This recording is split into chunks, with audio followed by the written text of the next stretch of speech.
संस्मरणों की श्रृंखला में मेरा अगला संस्मरण है जिसका शीर्षक है दादाजी की ठिठोली। मानवीय गुण है हमेशा महत्वाकांक्षी होना। गांव में रहने वाले लोग पास के छोटे शहर में बसना चाहते हैं और छोटे शहर में रहने वाले लोगों का सपना होता है बड़े शहर में रहना। अक्सर अपनी जमीन छोड़कर बाहर बसने के दो कारण हुआ करते हैं, पहला पढ़ाई, दूसरा रोजगार। हम अपने माँ बाप की कुल 4 संतानें हैं, 3 बेटियां और 1 बेटा। सब जानते हैं पुराने परिवारों में ज्यादा बच्चे क्यों हुआ करते थे। यदि परिवार नियोजन जैसे शब्द से वाकिफ भी होता तो भी ज्यादा लड़कियां क्यों हुआ करती थीं। बेटे की आस में पथराई माँ एक के बाद एक लड़कियां जनती रहती।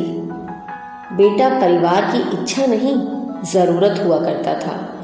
भला हो आज के बेटे और बहुओं का, जिन्होंने परिवार को बेटियों के जन्म पर छाती पीट पीट कर रोने से बचा लिया। अब तो जन्म से पहले कत्ल होने से भी बच रही हैं बेटियां। खैर, माफी चाहती हूँ कि मैंने भूमिका थोड़ी गंभीर कर दी, जबकि हमारी कहानी है बहुत हल्की और हास्य परिहास से भरपूर। माँ को अपने इकलौते बेटे को कॉन्वेंट में पढ़ाना था, इसीलिए बड़े शहर में जाकर रहना उनकी मजबूरी थी। दादाजी इसके सख्त खिलाफ थे। वे हमारे साथ जाने के लिए बिल्कुल तैयार न थे। माँ इकलौती बहू जो ठहरी, दादी थी नहीं जिनके भरोसे दादाजी को छोड़ देती। अब पिताजी को अपनी भूमिका निभानी थी। एक अहम निर्णय लिया गया।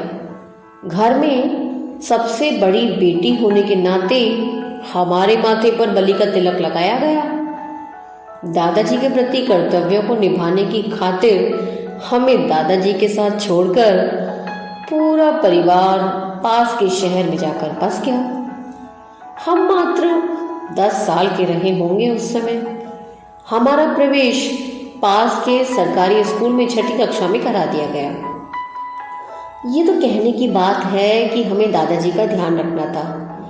सच तो ये था कि दादाजी पर हमारी जिम्मेदारी आ गई थी।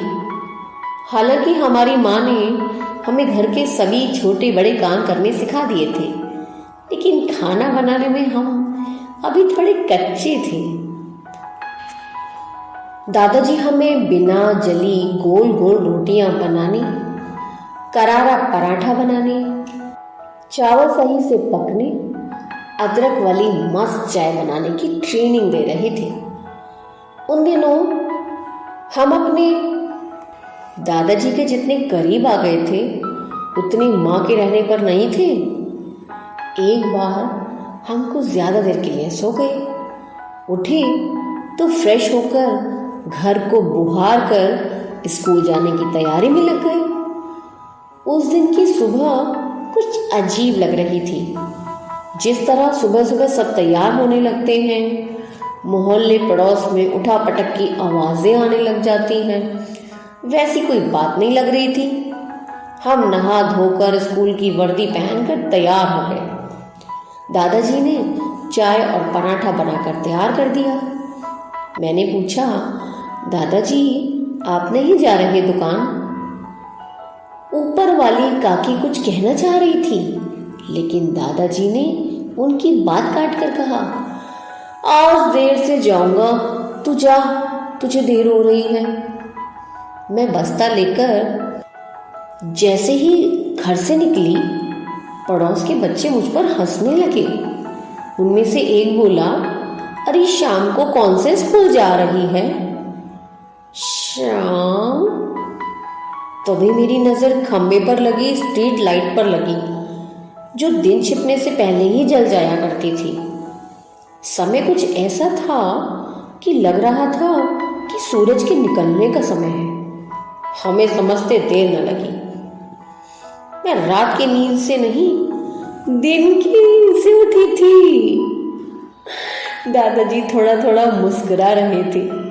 ऊपर वाली काकी क्या कहना चाह रही थी ये मैं समझ गई।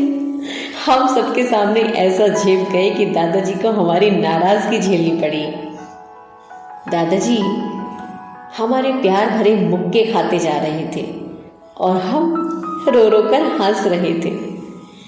कितने साल हुए वे हमारे बीच नहीं हैं, लेकिन उनकी ये ठिठोली हम परिवार और दोस्तों के बीच कई बार सुना चुके हैं। कुछ रिश्ते जाने के बाद भी कायम रहते हैं।